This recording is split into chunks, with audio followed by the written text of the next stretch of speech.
The bottom line is I don't want to make people's lives better by giving them somebody else's money. I want to give them the opportunity to go out and earn the money and provide for themselves and their families. That's Rick Santorum's tongue-tied moment on New Year's Day. Back with me now. Man who has some strong views on politics, Phil Donahue. What do you make of the Rick Santorum surge? One of many. He's, I saw him commenting on the Straits of Hormuz. He's got both guns out. He's already angry. You can see it. They better not block around. And you can hear the drums in the background. And the heartbeat accelerates. He wants to go after Iran. I mean, how many wars do you want to have in your lifetime? How many bombs are you going to drop? I just think it looks like we've become a warrior nation. We bombed Grenada. Grenada. We are dropping bombs on crowded cities at night where old people and children are sleeping. And we're watching it on CNN. And the only voice that's spoken up at all in this campaign about this is Ron Paul. Why are we so interventionist, he wants to know? What are we doing with all these wars? How are we safer? These are very common sense observations, and no other candidate can possibly speak those words. It would be, they believe, politically fatal. Now think about that.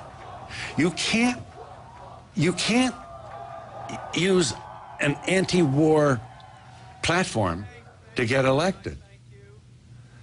So maybe that explains why it's so easy for us to go to war. Norman Solomon has written a book which is War Made Easy, and essentially he says, if a president of the United States wants a war, he can have one. And I believe that totally. It's very, very hard to dissent. Think about what's against the person who wants to say, wait a minute, are you sure? Newt Gingrich said Ron Paul's positions are dangerous. So it's fear. We have to be tough. And we're killing our young adult children because of this. What I've noticed about Americans and America when it comes to this kind of thing is that anybody that dares speak up against a war instantly gets labeled, bracketed, a pacifist, a coward, weak.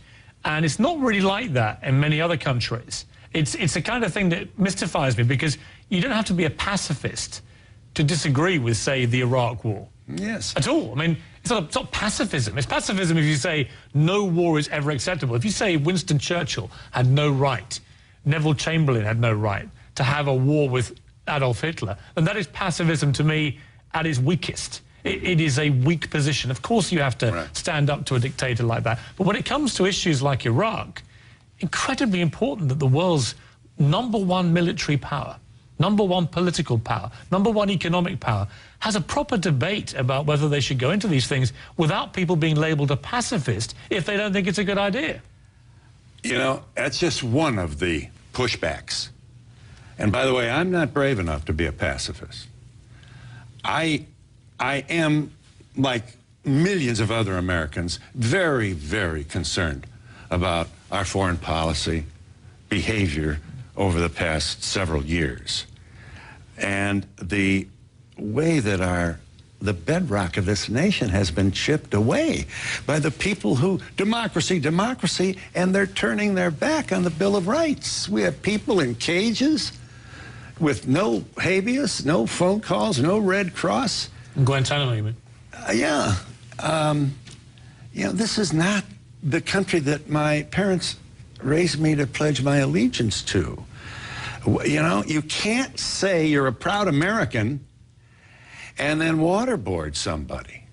You can't say you're a proud American and assassinate an American citizen in another country. Those are mutually exclusive ideas. See, Ron Paul, I mean, I interviewed him yesterday. It's interesting you say this, because his big thing, and I think it's an impressive thing to say, is he supports the Constitution.